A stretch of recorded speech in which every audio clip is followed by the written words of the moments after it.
पता है आज से लगभग 50 साल पहले हमारे देश में एक ऐसे बाबा हुए जिन्हें भक्त हनुमान जी का अवतार मानते हैं। क्या आपको पता है कि दुनिया की सबसे बड़ी मोबाइल कंपनी एप्पल के संस्थापक स्टीव जॉब्स और फेसबुक के मार्क जुकरबर्ग, इन दोनों की सफलता का राज भी इन्हीं बाबा से जुड़ा है कि कैसे बाबा ने फेसबुक को बंद होने से बचाया। आखिर कौन थे वो साधारण से दिखने वाले बाबा जिनके चर्चे केवल देश में नहीं बल्कि विदेशों में भी हैं? जी हां दोस्तों, हम बात कर रहे हैं कैंची धाम के संत नीम करौली बाबा की। आज की इस वीडियो में हम उस रहस्य से पर्दा उठाएंगे जिसने विज्ञान को भी घुटने टेकने पर मजबूर कर दिया। कैसे एक बाबा ने अपनी शक्तियों से पूरी ट्रेन को रोक दिया और कैसे हजारों मील दूर बैठे हुए उन्होंने बॉर्डर पर लड़ रहे एक सैनिक को गोली लगने से बचा लिया। आखिर क्या है बुलेट प्रूफ जैकेट की कहानी, और क्या सच में उनके पास समय को रोकने की शक्ति थी? क्योंकि हमें बहुत से प्रमाण और कहानियां ऐसी मिलती हैं जो बताती हैं कि बाबा एक ही समय पर दो जगह मौजूद होते थे। आखिर यह कैसे संभव है? और क्या है कैंची धाम का रहस्य? क्यों आज भी यहाँ लाखों की तादाद में भक्त आते हैं? आज हम इन्हीं सब रहस्यों से पर्दा उठाएंगे, बताएंगे नीम करौली बाबा की असली कहानी कि कैसे एक साधारण से बालक से वे बने नीम करौली बाबा, और कैसे वो लोगों के मन को पढ़ लेते थे, और क्यों विदेशों से बड़े बड़े लोग उनके दर्शन को आते थे, और सबसे बड़ा सवाल कि क्यों उन्हें हनुमान जी का अवतार कहा जाता है, इसके पीछे क्या रहस्य है। जब मैं आपको इसकी सच्चाई बताऊंगा तो आप भी चौंक जाएंगे। तो चलिए मित्रों, जानते हैं नीम करौली बाबा का रहस्य, लेकिन उससे पहले कमेंट में जय बजरंगबली जरूर लिखें।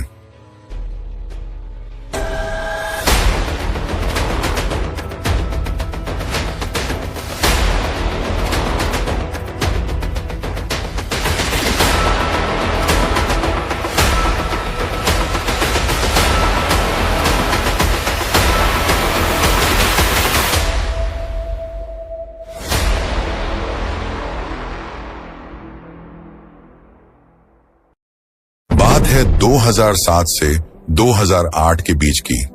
उस वक्त फेसबुक बहुत मुश्किल दौर से गुजर रहा था। याहू और दूसरी बड़ी कंपनियां फेसबुक को खरीदना चाहती थीं, और फेसबुक के फाउंडर मार्क जुकरबर्ग फेसबुक को बेचने ही वाले थे। तभी उन्हें स्टीव जॉब्स ने कहा, तुम्हें एक बार भारत के उसी मंदिर में जाना चाहिए जहां मैं गया था। जिसके बाद मार्क जुकरबर्ग कैंची धाम आए और वहां कुछ समय बिताया, जिसके बाद कुछ ऐसा हुआ कि मार्क जुकरबर्ग ने फेसबुक को बेचने का सवाल छोड़ दिया, और आज फेसबुक दुनिया की सबसे बड़ी कंपनियों में से एक है। ठीक वैसे ही स्टीव जॉब्स, जो कि दुनिया की सबसे बड़ी मोबाइल कंपनी एप्पल के फाउंडर हैं, वो भी 1974 में नीम करौली बाबा से मिलने कैंची धाम आए थे। पर वहां उन्हें पता चला कि बाबा ने तो पिछले साल ही देह त्याग दी, परंतु फिर भी कैंची धाम की ऊर्जा ने उन्हें बदल दिया। ऐसी और भी कई मॉडर्न कहानियां हैं जो हमें कैंची धाम के चमत्कारों के बारे में बताती हैं, लेकिन उससे भी ज्यादा चमत्कारी थे यहाँ के बाबा, यानी कि नीम करौली बाबा। उन्हें भक्त हनुमान जी का अवतार बताते हैं। माना जाता है उन्होंने 13 साल तक एक गुफा में तपस्या की, और फिर उन्हें जो मिला वह चौंकाने वाला था, लेकिन उसकी बात हम आगे करेंगे। उससे पहले आपको बाबा से जुड़ी एक दिलचस्प कहानी बताता हूँ। बात है 1971 की। तब बांग्लादेश की आजादी की लड़ाई चल रही थी। उसी वक्त नीम करौली बाबा दिल्ली में बिरला मंदिर में ठहरे हुए थे। तभी एक बांग्लादेशी वहां पहुंचा। वह बाबा से कुछ पूछना चाहता था, पर संकोच कर रहा था। तब बाबा ने उसके कहे बिना उसे देखा और कहा, तुम चिंता मत करो, तुम्हारा भाई जल्द ही रिहा कर दिया जाएगा और तुम्हारा राजा बनेगा। यह सुनकर वह आदमी चौंक गया कि बाबा को उसके मन की बात कैसे पता चली। साथ ही वह यह भी सोचने लगा कि उसका भाई तो पाकिस्तान की जेल में बंद है और उसे फांसी की सजा सुनाई गई है। उसके इतना सोचते ही बाबा ने कहा, अरे तुम अभी तक बैठे हो, जाओ और जाकर अपने भाई के आने की तैयारी करो। इतना कहते ही वह आदमी वहां से चले गया। अब आप सोच रहे होंगे कि आखिर वह आदमी कौन था जिसका भाई पाकिस्तान की जेल में बंद था? तो मित्रों, वह आदमी था बांग्लादेश का पहला राष्ट्रपति शेख मुजीबुर रहमान, और जो बाबा से मिलने आया था वह था शेख मुजीबुर रहमान का छोटा भाई। ये किस्सा हमें बताता है कि बाबा त्रिकालदर्शी थे, यानी भूतकाल और भविष्यकाल दोनों देख सकते थे। परंतु उनकी कहानियां यहीं समाप्त नहीं होती। माना जाता है कि वे एक ही समय पर दो स्थानों पर मौजूद रह सकते थे, साथ ही वे मन पढ़ सकते थे। आखिर वे ऐसा कैसे करते थे और कैसे हुई कैंची धाम की स्थापना? और आप भी जानकर चौंक जाएंगे कि किस चमत्कारी ढंग से बाबा ने हनुमान मंदिर का निर्माण करवाया, और सबसे खास बुलेट प्रूफ जैकेट की कहानी। लेकिन इन सब को जानने से पहले हम नीम करौली बाबा को अच्छे से जान लेते हैं कि कैसे एक साधारण सा बालक लक्ष्मण दास बन गया नीम करौली बाबा। ये बात है साल 1900 के आसपास की। उत्तर प्रदेश के फिरोजाबाद डिस्ट्रिक्ट में अकबरपुर गांव में एक ब्राह्मण परिवार में एक बालक का जन्म होता है, जिसका नाम रखा गया लक्ष्मण दास शर्मा।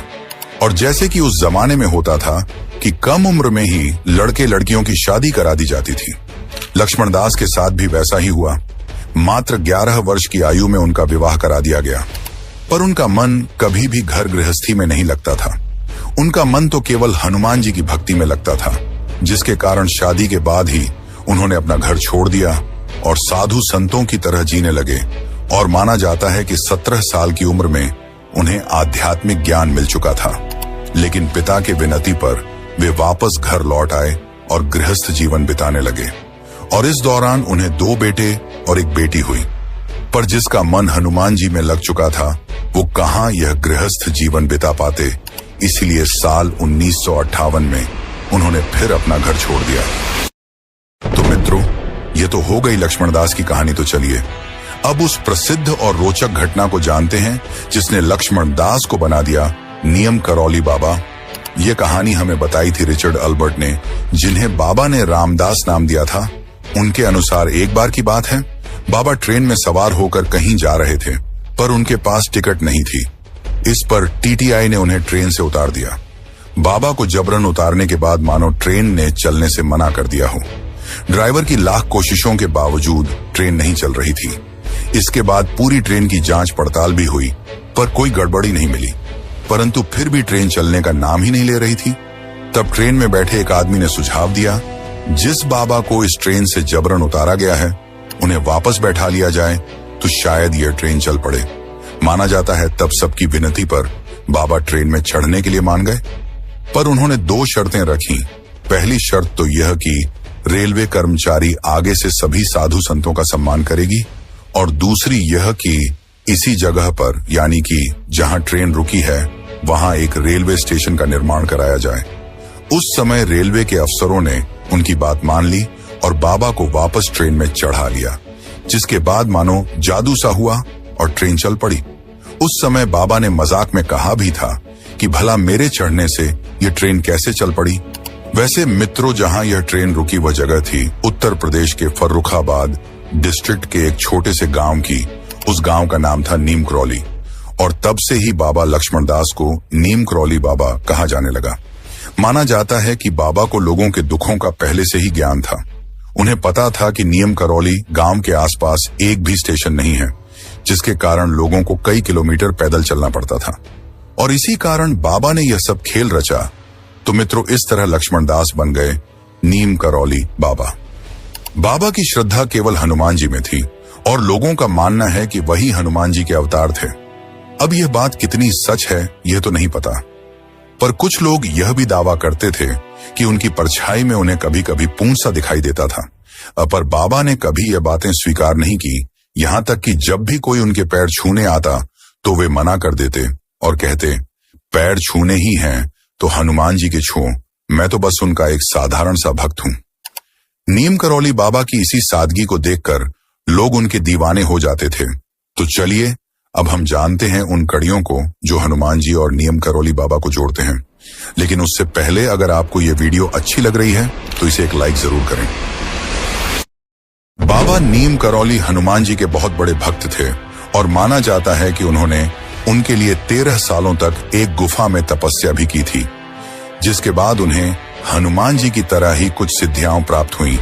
इन सिद्धियों के बल पर वो एक ही टाइम में एक से अधिक जगह पर उपस्थित रह सकते थे। वो अपनी हाइट घटा या बढ़ा सकते थे, भविष्य देख सकते थे और लोगों के माइंड्स को पढ़ सकते थे। परंतु नीम करौली बाबा ने कभी यह बातें स्वीकार नहीं की। लेकिन उनकी कहानियां इतनी मशहूर हैं कि इन्हें झुठलाया भी नहीं जा सकता। तो चलिए हम उन्हीं कुछ कहानियों को जानते हैं। एक समय नीम करौली बाबा अपनी दाढ़ी बनवाने नाई के पास गए हुए थे। उस समय वह नाई काफी दुखी था। बाबा ने उससे पूछा कि क्या बात है, तुम दुखी क्यों हो? तब नाई ने दुख भरे स्वर में कहा, बाबा मेरा बेटा 3 दिनों से घर नहीं आया है। वह काम की तलाश में गया था और अभी तक उसका कुछ आता पता नहीं है।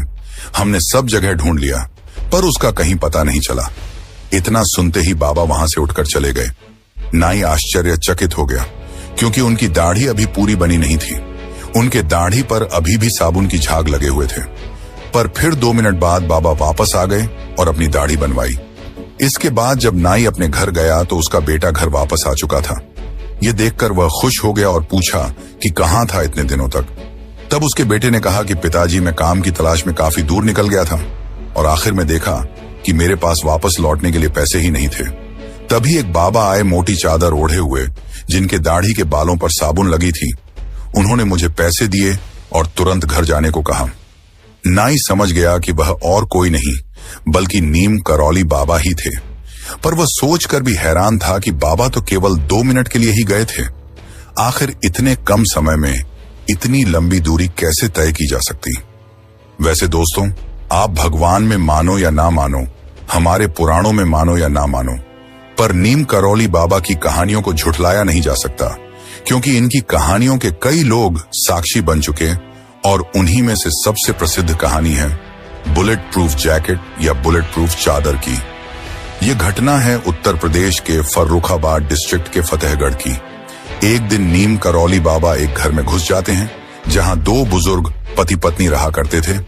उन्होंने नीम करौली बाबा को जो भी रूखा सूखा रखा था वह खाने के लिए दे दिया, जिसके बाद बाबा के सोने के लिए चारपाई का बंदोबस्त किया और उन्हें एक चादर दी, जिसके बाद बाबा सोने चले गए। हालांकि उन दोनों को यह अफसोस था कि वे बाबा के लिए कुछ खास नहीं कर पाए। इसके बाद वे भी सोने चले गए। अचानक रात में बाबा के चिल्लाने की आवाजें आने लगी, मानो वो दर्द से कराह रहे हों। पर उस पति पत्नी में हिम्मत नहीं हुई कि वे बाबा के पास जाकर पूछ सकें। फिर अगले सुबह बाबा जाने लगे और जाने से पहले उस कंबल को मोड़ दिया और उन्हें कहा कि इसे गंगा में बहा देना और ध्यान रहे इसे खोलने की कोशिश मत करना। इतना कहकर बाबा वहां से चले गए, जिसके बाद बुजुर्ग पति पत्नी कंबल को लेकर गंगा की ओर चल पड़े। कंबल काफी भारी था, मानो उसके अंदर लोहा रखा हो, पर बाबा के आदेश के चलते उन्होंने उसे खोलकर नहीं देखा और कंबल को गंगा में बहा दिया। लेकिन यह कहानी यहीं खत्म नहीं होती। असली कहानी तो अब शुरू होती है। समय बीतता गया और ठीक 1 महीने बाद उनका बेटा वापस आया और उसने जो खुलासा किया वो चौंकाने वाला था। दरअसल जब नीम करौली बाबा उनके घर आए थे उस समय 2nd वर्ल्ड वॉर चल रहा था और इंडिया अंग्रेजों का गुलाम था, जिसके कारण उस बुजुर्ग दंपत्ति का बेटा उस समय बर्मा के बॉर्डर पर अंग्रेजों की तरफ से जापानियों के खिलाफ जंग लड़ रहा था। उसने खुलासा किया कि जंग के दौरान एक रात अचानक जापानियों ने ब्रिटिश सोल्जर्स पर अटैक कर दिया। अटैक इतना बड़ा कि ब्रिटिश आर्मी कम पड़ने लगी। सारी रात दोनों ओर गोलियां चलती रहीं। उसे लगा कि अब वो कभी घर नहीं जा पाएगा, क्योंकि जापानी सोल्जर्स काफी ज्यादा थे और ब्रिटिश सोल्जर्स कम और धीरे धीरे और भी कम होते जा रहे थे और वो जंग के बीचों बीच खड़ा था। पर अचानक चमत्कार होने लगा। सारी गोलियां उसके अगल बगल से निकलने लगी। दुश्मनों के एकदम पास होने के बावजूद उसे एक भी गोली नहीं लग रही थी और सुबह होते होते ब्रिटिश आर्मी की रीइंफोर्समेंट आ गई और वो बच गया।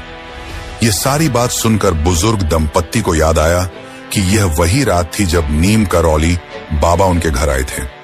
अब बुजुर्ग दंपत्ति के सामने पूरा मामला साफ था।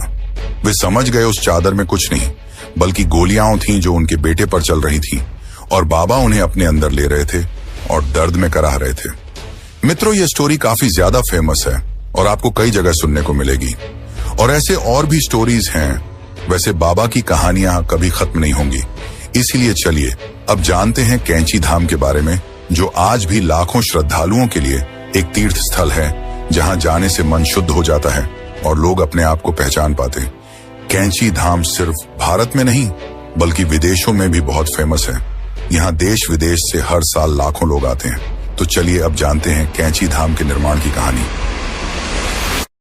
नैनीताल से लगभग 17 किलोमीटर की दूरी पर बसा है कैंची धाम आश्रम। अब आप सोचेंगे कि इस आश्रम का नाम कैंची धाम क्यों है। दरअसल यहाँ एक मोड़ है जिसमें दो पहाड़ एक दूसरे को कैंची की तरह काटते हैं, जिस कारण इस जगह का नाम कैंची धाम रखा गया है। और आज के टाइम पर यही बाबा नीम करौली का आश्रम है। हर साल 15 जून को यहाँ पर एक बड़े मेले का आयोजन होता है जिसमें देश विदेश से भक्त हिस्सा लेते हैं।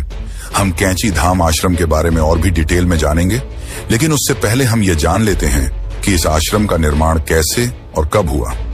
बात है साल 1940 के आसपास की। नीम करौली बाबा एक छोटी सी घाटी के पास जाकर बैठ गए और एक आदमी को उसके नाम से पुकारते हुए कहा, पूरन यहाँ आओ। यह सुनकर वह आदमी हैरान हो गया कि उन्हें उसका नाम कैसे पता है। बाबा उसकी हैरानी समझ गए और बोले, तुम चिंता मत करो,